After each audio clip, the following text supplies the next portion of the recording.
नमस्कार मंडळी, माझं नाव आहे अभिषेक राणे आणि तुम्ही बघत आहात आपल्या हक्काचं आणि लाडकं चॅनल ज्याचं नाव आहे बोलूया बिंदास्त. सो तुम्ही सगळ्यांना असं वाटत असेल की लास्ट वीक एक एपिसोड मिस झाला. सो त्याच्यामागे एक रिझन होतं. मी आणि यश आम्ही दोघेही कॉन्स्टेबल कॉलेजमध्ये ॲज अ स्टुडंट म्हणून आलो आहोत आणि आमचा आता कॅपस्टोन सध्या चालू आहे. कॅपस्टोन म्हणजे आम्ही त्याच्यासाठी एक वेब सिरीज शूट करत आहोत. त्याचा आता पोस्टर येत असेल. सो त्याच्या कामात थोडा आमच्याकडून मिस झाला लास्ट वीकसाठी एपिसोड, पण काही हरकत नाही. ह्या वीकला आता परत आपण रेग्युलरली एपिसोड्स पोस्ट करत राहू आणि नेक्स्ट वीक अजून एक मोठी बातमी येणार आहे. सो प्लीज चॅनलला जसं प्रेम करत आला तसंच प्रेम देत राहा. शेअर करा, सबस्क्राईब करा, लाईक करा, कॉमेंट करा आणि असंच आशीर्वाद तुमचे आमच्यासोबत राहू द्या. आणि त्याचसोबत आज आपण एका वेगळ्या लोकेशनमध्ये आलो आहोत, कारण खूप दिवसांनी आम्ही पण बाहेर आलो आहोत आणि आम्हाला एका दादाने आज घरी बोलवलं आहे. सो आपण आज त्याच्याशी गप्पा मारणार आहोत. त्याचा कॅनडाचा जर्नी कसा होता, तो कधी कॅनडाला आला आणि आता तो सध्या काय करतो आहे. सो त्याची जर्नी एकदम इंटरेस्टिंग आहे. तो मुंबईत असताना म्हणजे तो मार्केटिंग स्टुडंट, फोटोग्राफी, तिथून परत मार्केटिंग. त्यांनी खूप वेगळे असे ॲस्पेक्ट्स बघितले आहेत, मार्केटिंगचे असो, फोटोग्राफीचे असो, व्हिडिओग्राफीचे असो. आणि आता तो कॅनडामध्ये परत मार्केटिंग क्षेत्रातून तर प्रॉपर्टी मेंटेनन्स आणि एकदम वेगळे फील्डमध्ये तो येऊन आता इथे एकदम मस्त आयुष्य जगत आहे.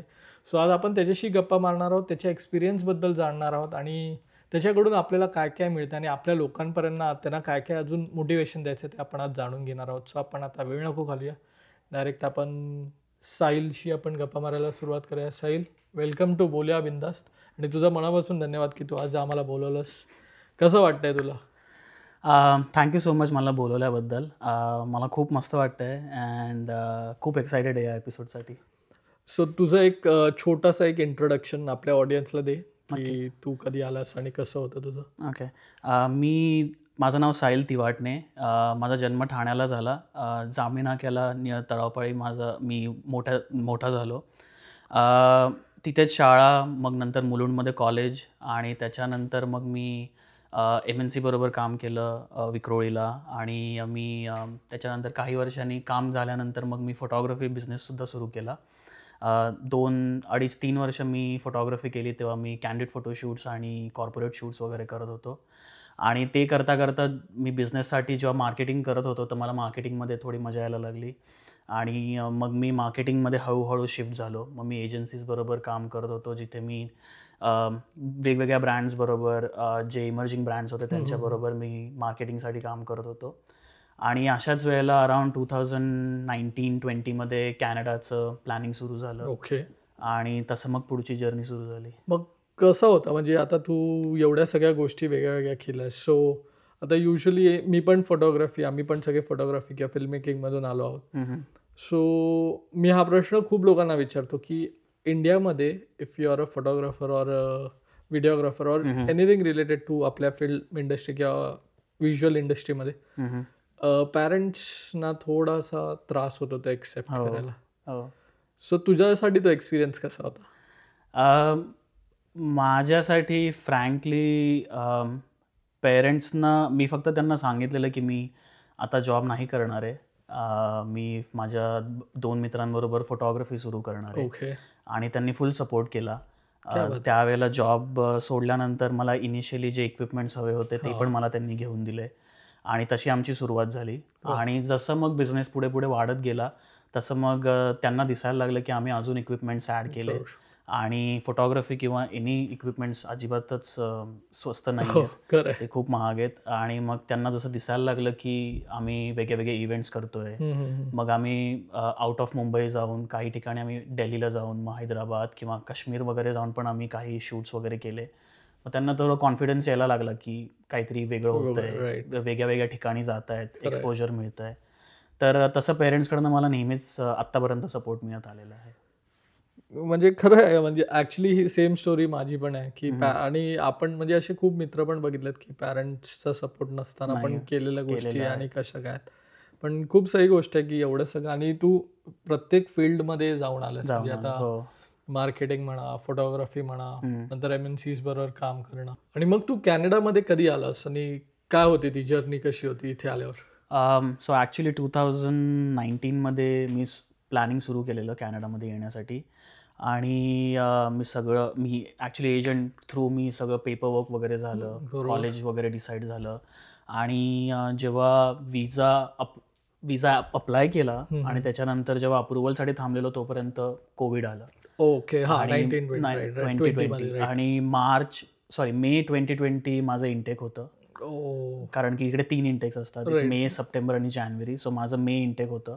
बट मार्चमध्येच कोविड झाल्यामुळे मग सगळे बॉर्डर्स क्लोज झाले आणि मग कॉलेजने डिफर केलं सप्टेंबरमध्ये. ओके. मग सप्टेंबरपर्यंत थांबलो, पण सप्टेंबरमध्ये पण बॉर्डर्स ओपन नव्हत्या झाल्या. मग मी जानेवारीमध्ये जेव्हा कॉलेज सुरू झालं तोपर्यंत गव्हर्नमेंटने निर्णय घेतला की आता तुम्ही ऑनलाईन क्लासेस घेऊ शकता. सो मग तसं मी ऑनलाईन इंडियातच असताना मी ऑनलाईन क्लासेस सुरू केलेले. आणि मग मी मार्च 2021मध्ये इथे आलो. अच्छा, म्हणजे तू तिथून ऑनलाईन क्लास सुरू केले? 2 महिने मी ऑनलाईन क्लासेस केले.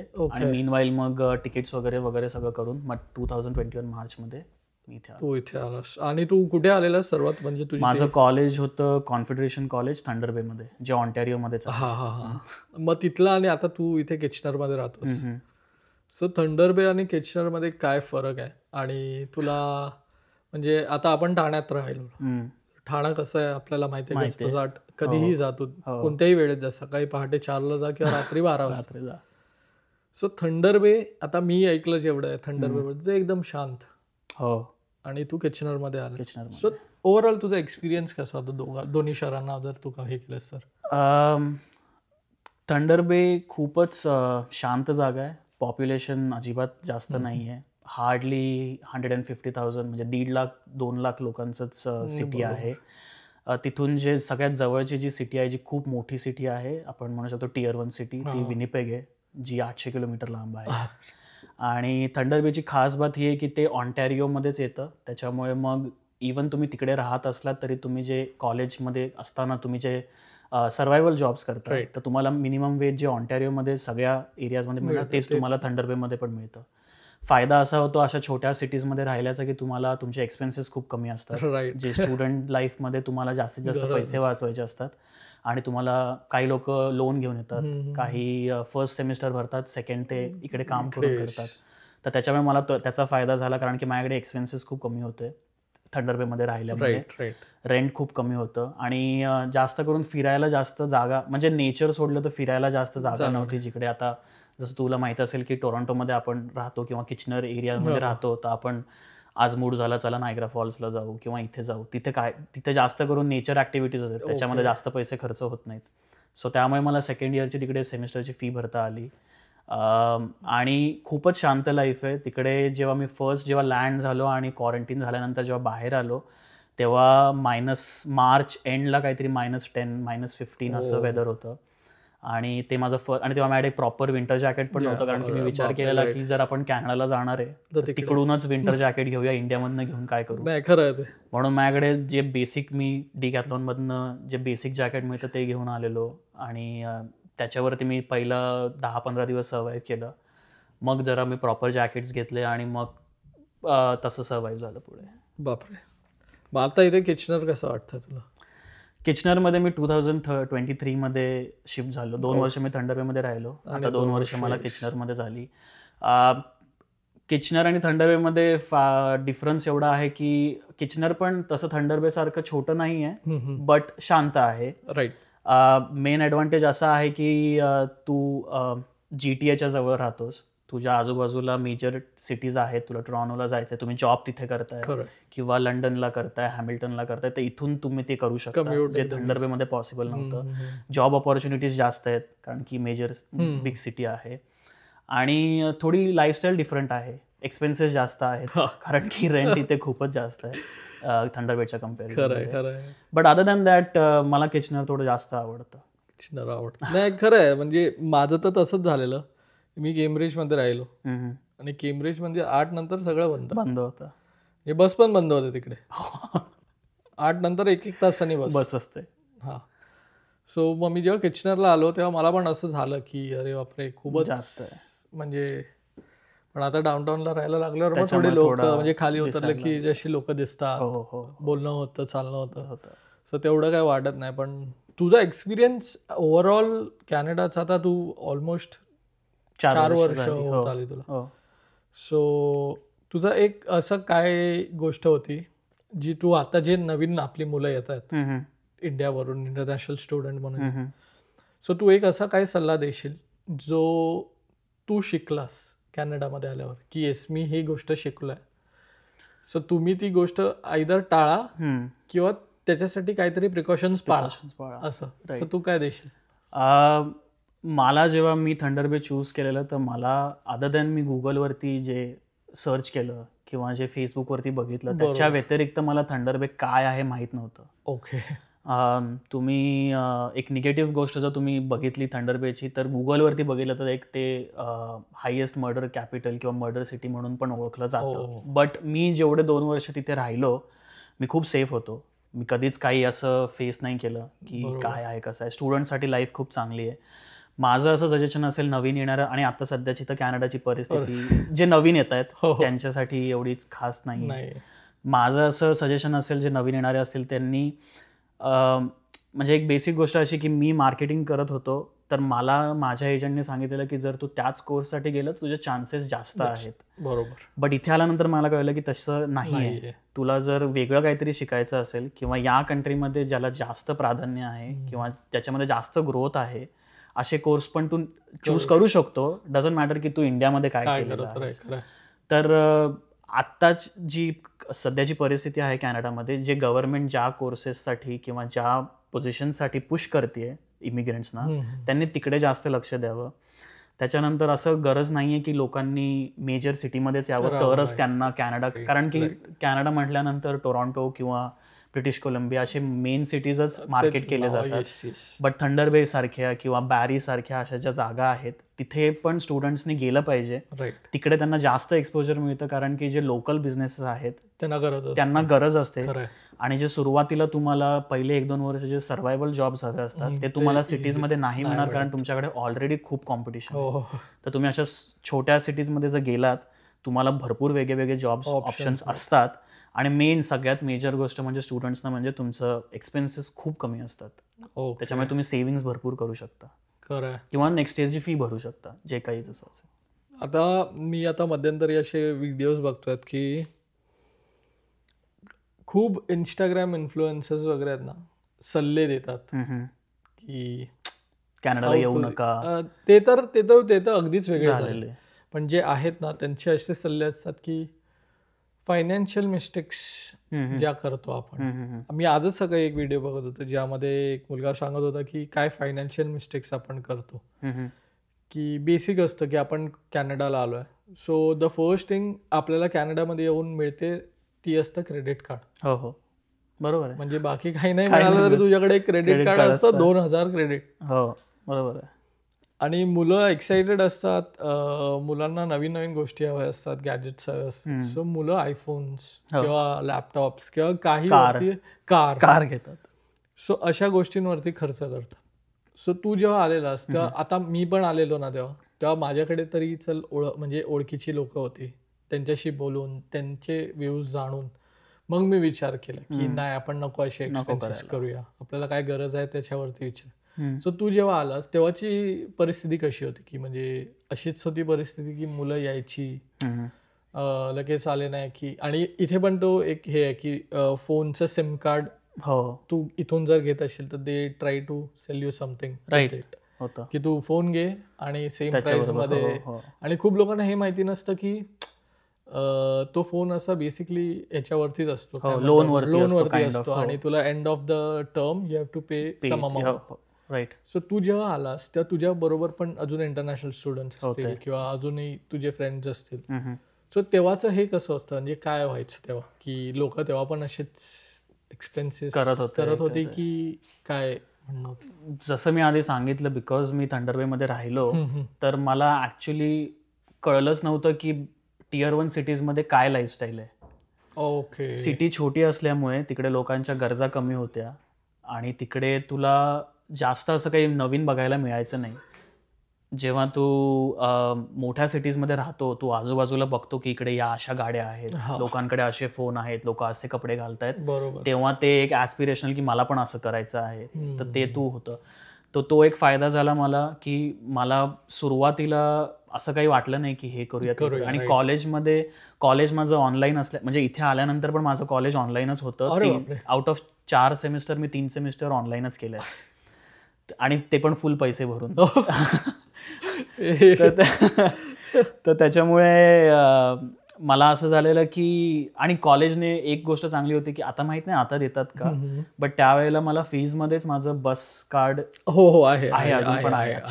तर ट्रॅव्हल माझं फ्री होतं सुरुवातीला. राईट. तर बसने वगैरे कुठे जायचं असेल तर ते इझी होतं आणि बसेसची फ्रिक्वेन्सी पण खूप चांगली होती तिकडे आणि बस पटापट असायच्या.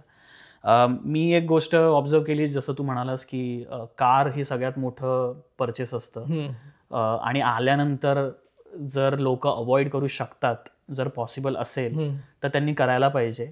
त्यांनी ट्राय करायला पाहिजे की त्यांनी जॉब जो आहे तो इधर घराच्या जवळ किंवा अशा ठिकाणी घर बघायला पाहिजे की ज्यांना जिकडे ट्रॅव्हल फ्रिक्वेन्सी जास्त आहे, की समजा त्यांच्याकडे GRT जी बसची लाईन आहे किंवा जे स्ट्रीट कार चालते ज्याला आपण ट्राम म्हणू शकतो, तर त्याची फ्रिक्वेन्सी जास्त आहे. तुम्हाला लेट नाईट पण यायचं असेल तुम्ही इझिली घरी येऊ शकता. जर ते तुम्हाला शक्य असेल तर तुम्ही ते करा.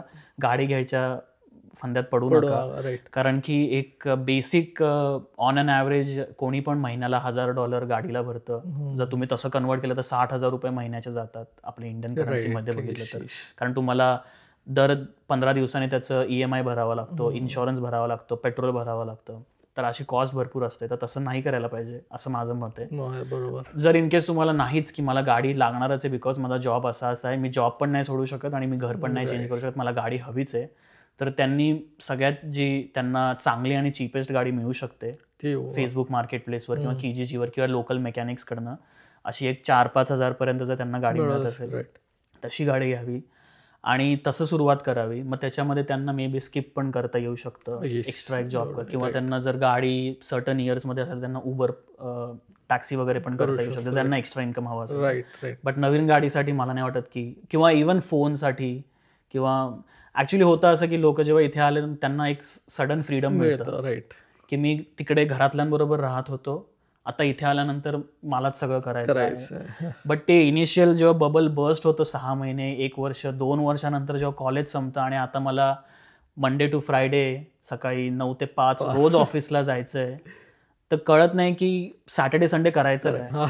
तर तुम्ही त्याच्याऐवजी गॅजेट्समध्ये किंवा बाकीच्या हॉबीजमध्ये इन्व्हेस्ट करा किंवा कुठेतरी फिरायला जा, त्या गोष्टींमध्ये इन्व्हेस्ट करा. बट मला नाही वाटत की बाकी ठिकाणी इन्व्हेस्ट करायला पाहिजे. ॲक्च्युली हे खरं आहे आणि बरं झालं तू बोललास, कारण खूप होतं हे. मी आमचे पण फ्रेंड्स बघितले की लँड झाले नाही आणि असं पण होतं की अरे तो घेतोय म्हणून मी घेतलंय, आपण घ्यायला पाहिजे असं. पण जेव्हा त्यांना समजायचा जरी प्रयत्न केला की हेच आपल्याला फ्रीमध्ये कॉलेजमध्ये मिळतंय, because camera, you have cameras, laptop, म्हणजे आमचं पण ते जे ब्रॉडकास्टिंग आहेत आमचे असे IMAX आहेत, you can use it 24/7 college. म्हणजे संडेला पण कॉलेज बंद नसतं, तू जाऊन फक्त टॅप करून यू सेट यू वर्क, असं आहे. आणि एक तो फायदा आहे कारण की सुरुवातीच्या पहिल्या 2 वर्षामध्ये आपण मॅक्सिमम जे कॉलेजचा आपण जेवढा, नॉट इन अ रॉंग वे, पण आपण जास्तीत जास्त फायदा घेतला पाहिजे जे कॉलेज आपल्याला ऑफर करतं. कॉलेजमध्ये अशा भरपूर स्कीम्स असतात किंवा टूल्स असतात जे कॉलेज देतं, आपल्याला बऱ्याच वेळेला स्टुडंट्सना ते माहीतच नसतं की कॉलेज, माझं कॉलेज हे पण देतं, मला माहीतच नाही. आता माझ्या कॉलेजने त्यावेळेला जिमची पण फी घेतलेली माझ्याकडनं, पण माझे क्लासेसच ऑनलाईन होते. तर ते त्याबद्दल आम्ही कॉलेजकडे अप्रोच पण केलेलं, मग त्या कॉलेजने ते पैसे कमी केलेले की आम्ही जर जिम वापरतच नाही. मग आम्ही 4th सेमिस्टरला जेव्हा आम्ही फीस भरले तेव्हा त्यांनी जिम ऍड केलं, मग आम्ही ऍक्च्युली जिम पण यूज केलं. कॉलेजकडे भरपूर ऑप्शन्स असतात, तर ते त्यांनी स्टुडंट्सनी ते समजायला पाहिजे. ते पोर्टलवरती असतं, कॉलेजचे स्टाफ असतो, त्यांच्याशी जाऊन तुम्ही कधी ओपन डोअर पॉलिसी, तुम्ही जाऊन त्यांच्याशी बोलू शकता आणि तुम्ही त्याचा फायदा उचलू शकता ऍक्च्युली. मग तू आता वर्क परमिट वरती, मी आता सध्या रिसेंटलीच PR अप्लाय केला, तो सुद्धा प्रोसेसमध्ये. सो आता तुझी स्टुडंट लाईफ पण एकदम वेगळी होती, म्हणजे ऑनलाईन टू 1 सेमिस्टर कॉलेज पण जेव्हा वर्क परमिट येतं हम्म. किंवा वर्क परमिटसाठी आपण अप्लाय करतो, सो ते कॉलेज झाल्यावरती एक असतं माहिती की आपण कॉलेजपर्यंत चल पार्ट टाइम चाललाय, मस्त चाललाय सगळं, पार्ट टाइमवरती यू सर्वाईव्ह, तुझी जर फीज निघाली त्यात आणि मग तुला अजून थोडा वेळ मिळाला फीज निघाल्यावरती, सो तू थोडा खर्च पण करू शकतो. ते झाल्यावरती जेव्हा आपण कॉलेज संपतं, पार्ट टाइम संपतात, हम्म. सो वर्क परमिटवरती आल्यावरती जो फुल टाइम जॉब्स, तेव्हा तुला काही डिफिकल्टी आलीस का की फुल टाइम जॉब शोधणं किंवा कसं तुला आता जो जॉब तू करतोयस प्रॉपर्टी मेंटेनन्समध्ये, सो तो जॉब मिळवणं ह्याच्यासाठी काय केलंस तू, म्हणजे कसं होतं ती प्रोसेस, कशी होती तुझं ट्रान्झिशन, कसं होतं? थंडर बेमध्ये जेव्हा मी होतो तेव्हा मी ऑलमोस्ट 2 जॉब्स करत होतो कॉलेज मध्ये असताना. आणि जेव्हा माझं कॉलेज संपत होतं, जेव्हा लास्ट सेमिस्टर चालू होती एंड ऑगस्ट मिडमध्ये, तर मी त्या 1-2 महिने आधीच मी सुरुवात केलेली की काय मी कुठले जॉब्स आहेत थंडर बेमध्ये, कारण की तोपर्यंत मला माहिती होतं की इथे एवढे जॉब्स नाही आहेत, पण इमिडिएटली आफ्टर कॉलेज जो मला एक्सपिरियन्स हवा आहे तो मला इथे घेता येईल आणि मग त्या एक्सपिरियन्सवरती मग मी बिगर सिटीजमध्ये मूव्ह होऊ शकतो. कारण की मी जर डिरेक्टली मूव्ह झालो असतो तर माझे एक्सपेन्सेस सडनली वरती गेले असते आणि मला माहितीच नाही की मला जॉब मिळेल तिथे गेल्यावरती की नाही. म्हणून मग मी विचार केला की मी अजून थोडं थांबतो इथे आणि मग मी ट्राय करतो. तर मी त्यावेळेला लिंक्डइनवरती सगळ्यात मेजरली, म्हणजे आपल्याला माहीत नसतं इंडियामध्ये आत्ता काही वर्षांमध्ये झालंय, बट 2018-19 लिंक्डइन एवढं नव्हतं की लोकांना माहितीच नव्हतं की नेटवर्किंग किंवा काय, कोण. आपण फक्त विचारायचो अरे मला जॉब हवा आहे आणि मग ते सांगायचे अरे या पोर्टलवर जाऊन अप्लाय कर किंवा मी HR बोलतो. बट इथे लिंक्डइन आणि नेटवर्किंगच चालतं. तुम्हाला लोकांशी कॉन्टॅक्ट्स असणं खूप इम्पॉर्टंट आहे आणि कधी कुठे कुठली अपॉर्च्युनिटी येईल तुम्हाला माहिती नाही आहे. So you have to be like present at the right time at the right place. So मी असं केलं की मी जेव्हा जॉब शोधायला सुरुवात केली आणि मला ऑगस्ट एंडलाच मला फुल टाईम जॉब मिळाला. तर मग मी आधी सेल्स अँड ऑपरेशन्समध्ये, कारण की मार्केटिंग एजन्सीज त्यावेळेला तिथे नव्हत्या आणि एवढे स्टुडंट्स एकत्र पास आउट होत आहेत आणि सगळ्यांनाच जर मार्केट एजन्सीजमध्ये जॉब हवा आहे तर 2 का 3 एजन्सीमध्ये एवढे सगळे स्टुडंट्स कसे होणार. तर मी त्या कॉम्पिटिशनमध्ये म्हटलं विचार करूया की आपण आता जे मिळतंय काय आपण त्याच्यावरती पहिले विचार करू. तर मला सेल्स अँड ऑपरेशन्समध्ये जॉब मिळाला थंडर बेला. तिथे मी 1 वर्ष जॉब केला. मग मी किचनरमध्ये मूव्ह झाल्यानंतर I don't know Y, but मला असं वाटलं की यार 3 वर्ष मी आलोय आता कॅनडामध्ये, झालेत 2.5 वर्ष झालेली आणि मी दिवस रात्र काम केलंय, अभ्यास झाला, ग्रॅज्युएशन झालंय, सगळं झालंय, खूप काम, मी खूप एक्झॉस्टेड आहे, मला आता थोडा ब्रेक हवा आहे. किचनरमध्ये मूव्ह झाल्यानंतर आणि तेव्हा मी त्याच पोझिशनवरनं मी इथे ट्रान्सफर घेतलेली, कारण माझी कंपनी किचनरमध्ये पण आहे. तर मग मी इथे आल्यानंतर मला असं वाटलं की मी खूपच जास्त होतंय, तर मी एक काम करतो, मी थोडा ब्रेक घेतो, मे बी इंडियाला जातो किंवा मे बी वेगळं काहीतरी ट्राय करतो. तर म्हणून मी ब्रेक घेतला. 1-2 महिन्याचा मी ब्रेक झाल्यानंतर मी विचार केला की आता मला जरा परत I am back in the game, so let's start searching for the job. आणि तेव्हा मग मला रिअलाईज झालं की मोठ्या सिटीजमध्ये जॉब शोधण्यासाठी किती घासावी लागते. आणि मग त्याच्यानंतर मला 3 महिने जॉब शोधणं, म्हणजे टोटल 5 महिने मी जॉब असंच होतो. आणि मग मला नोव्हेंबर 2023 मध्ये जॉब लागला आणि मग मी तिथे, तो परत सेल्स अँड ऑपरेशन्सचा होता आणि माझ्या कंपनीमध्ये खूप वेगळ्या सिस्टर कंपनीज आहेत.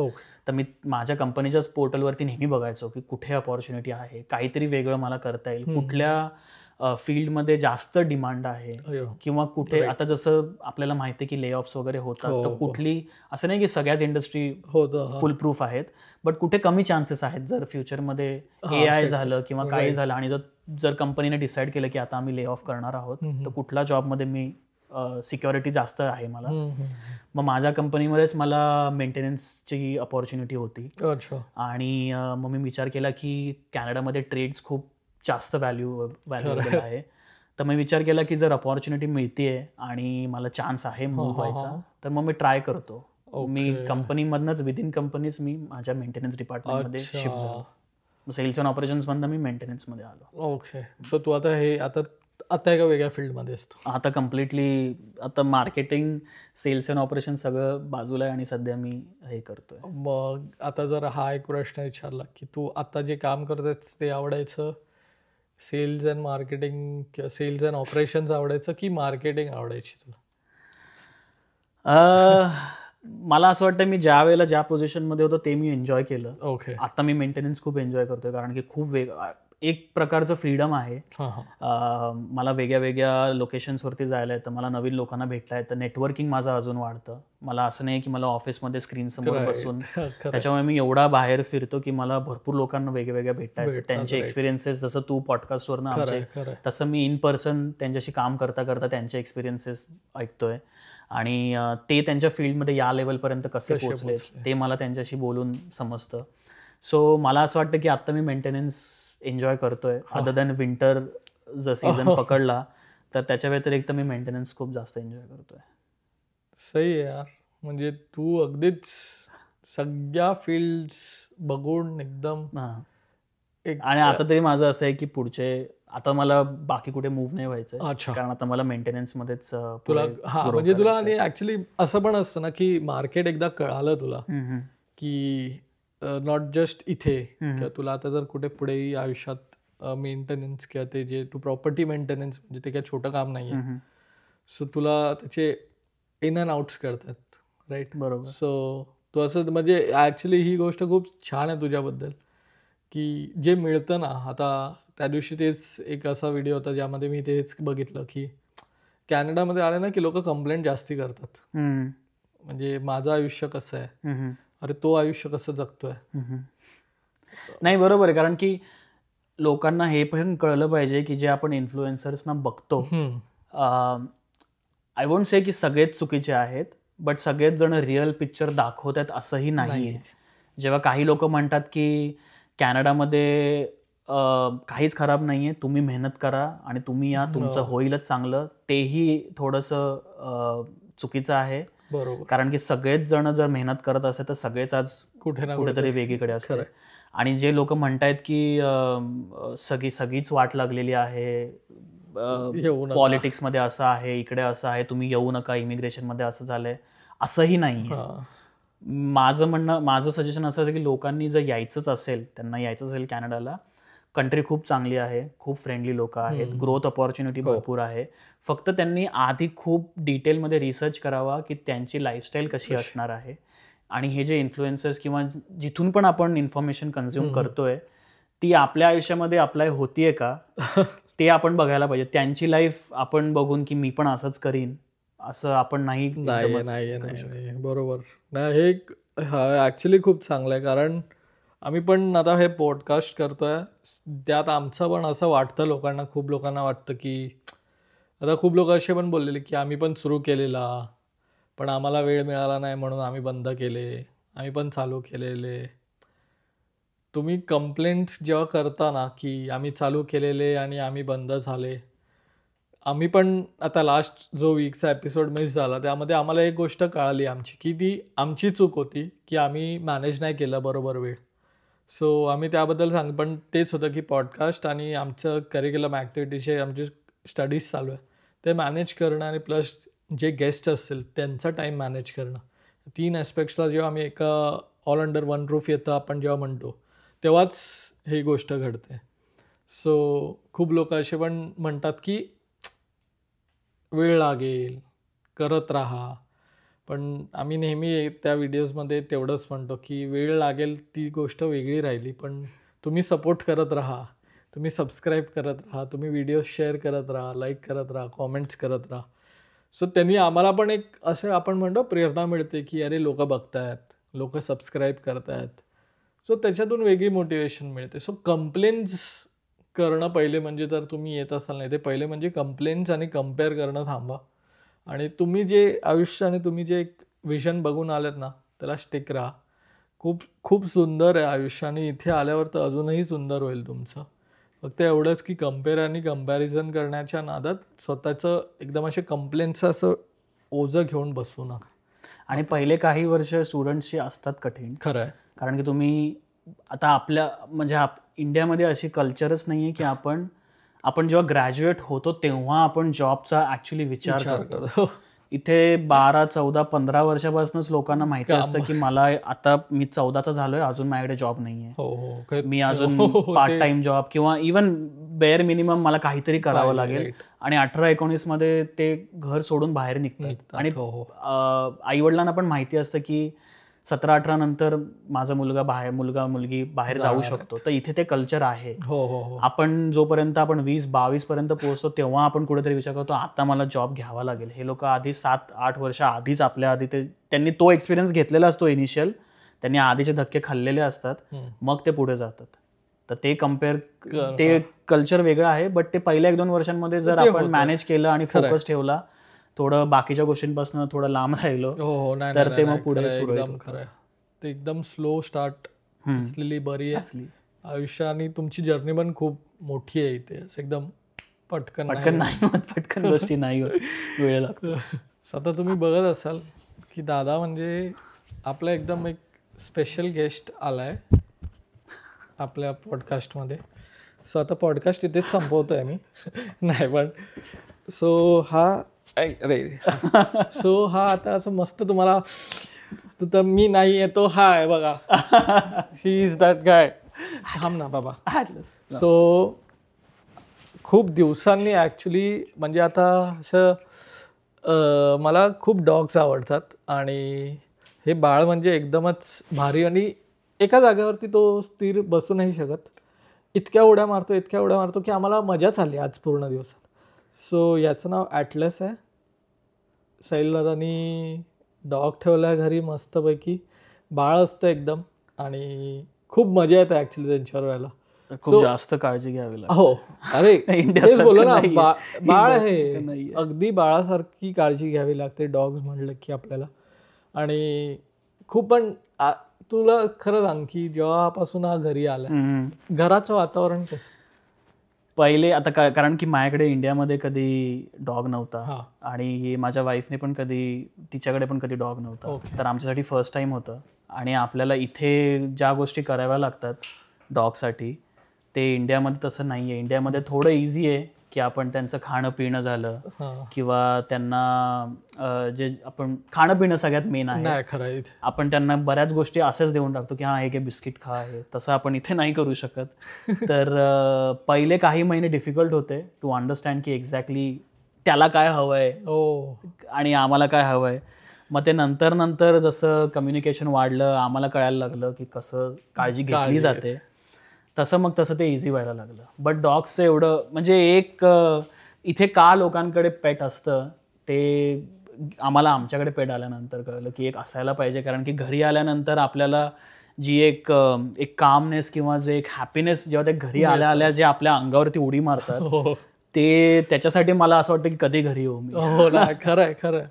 सो आता जसं तू बोललास की नंदिनी वहिनींचं, सो तुम्ही कुठे भेटलात आणि तुमचं कसं होतं? आम्ही 2021च्या न्यू इयरला भेटलो आम्ही. जेव्हा मी आलो मार्चमध्ये आणि डिसेंबरमध्ये 21मध्ये न्यू इयर्सना आम्ही फर्स्ट टाइम भेटलो. अच्छा. आणि मग फास्ट फॉरवर्ड टू 2024 डिसेंबरमध्ये आमचं लग्न झालं. आत्ताच 3 महिन्याआधी. ओके. आणि ती कॅनडामध्ये आधीपासूनच ती माझ्या आधी 4 वर्ष आलेली. तिला 8 वर्ष झाली साधारण कॅनडामध्ये. आणि आम्ही दोघं आणि आमचं बाळ आम्ही तिघं एकत्र राहतो आता. खूप सही आहे. आणि मग आता तुझे फ्युचर प्लॅन्स, आता आपण म्हणजे ऑलमोस्ट तू जे गोष्टी सांगितल्यास की तू कसा आलास, काय काय केलंय आपण, तू आता वेगळ्या फील्ड्सबद्दल पण सांगितलंस. सो आत्ताची सिच्युएशन बघून किंवा आत्ताचं जे आपलं चाललंय ते बघता आणि तुझे पर्सनली तुझं विजन आणि तुझे फ्युचर प्लॅन्स काय असतील, काय आहेत? जसं मी आधी सांगितलं की मी ट्रेड्समध्येच माझं करिअर कंटिन्यू करणार आहे. बरोबर. त्याच्यामध्ये भरपूर वेगळे जॉब ऑपॉर्च्युनिटीज पण येतात. जसं की तुम्ही प्रोजेक्ट मॅनेजर पण पुढे जाऊन काही वर्षांनी जसं तुम्हाला एक्सपिरियन्स, तर माझं गोल तिथे आहे की त्या लेवलपर्यंत आणि मग पुढे जसं प्रोग्रेस होईल तसं. आणि as a not I wouldn't say as a hobby पण ॲज अ साईड प्रोजेक्ट मी आत्ता माझ्या पार्टनर बरोबर मी तिला मार्केटिंगमध्ये हेल्प करतोय, कारण की माझ्याकडे तो एक्सपिरियन्स आहे. तर मी तिला मार्केटिंगमध्ये आता तिच्या बिझनेससाठी हेल्प करतोय. ती इमिग्रेशन लॉयर आहे. ओके. तर ती लास्ट इयरपासून ती क्लायंट्स वगैरे हँडल करते आणि आता आम्ही ते नेक्स्ट लेवल घेऊन ते सोशल मीडियावरती त्याचं मार्केटिंग करायला सुरुवात करणार आहोत. आम्हीच आहोत पहिले. आम्ही आता ग्रॅज्युएट होणार आहोत. आम्हाला वर्क परमिट हवंय. पण नाही, खरं खूप चांगली गोष्ट आहे, कारण हेच होतं बघा रे, की अशी लोक भेटतात आणि आम्हाला त्यातून किंवा आपले जे आता पण जे मुलं आहेत, कारण हे या गोष्टी नॅव्हिगेट करणं खूप कठीण आहे. कारण त्यांना माहिती नसतं की कुठे जायचं, कसं जायचं, कोणाला हे बोलवायचं किंवा कसं आपल्याला, म्हणजे गायडन्स एकदम बेसिक वर्ड मध्ये म्हणून तर गायडन्स दिशा नाही, माहितीच नाही. अरे हे करायचंय 2 वर्षाचा कोर्स केलाय लगेच वर्क पर, पण आता पण त्यात चेंजेस झाले, खूप चेंजेस झाले. सो मी तर खूप घाबरतोय या सगळ्या गोष्टी.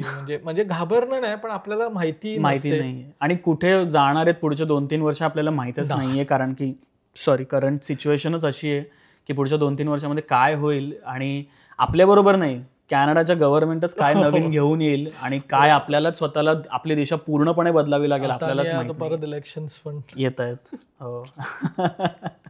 नाही, पण खूप भारी वाटलं ऍक्च्युली बोलून. आणि तुम्हाला तुमच्या नवीन जे तुम्ही सुरू करतायत, वहिनींना पण ऑल द बेस्ट. थँक्यू. आणि तुमचे जे काही, जर तुमचे काही इंस्टाग्राम्स किंवा तुम्ही काय प्लॅन करत असाल, सो त्याचे लिंक्स दे मला. नक्कीच. आम्ही ते डिस्क्रिप्शन मध्ये टाकू. आणि जर तुम्हाला काही हेल्प लागली असेल कसलेही इमिग्रेशनशी रिलेटेड किंवा काही, सो दादा किंवा मी दोघांचेही लिंक्डइन प्रोफाईल्स टॅग करीनच व्हिडिओमध्ये, सो तुम्ही त्यांच्याशी कॉन्टॅक्ट करू शकता.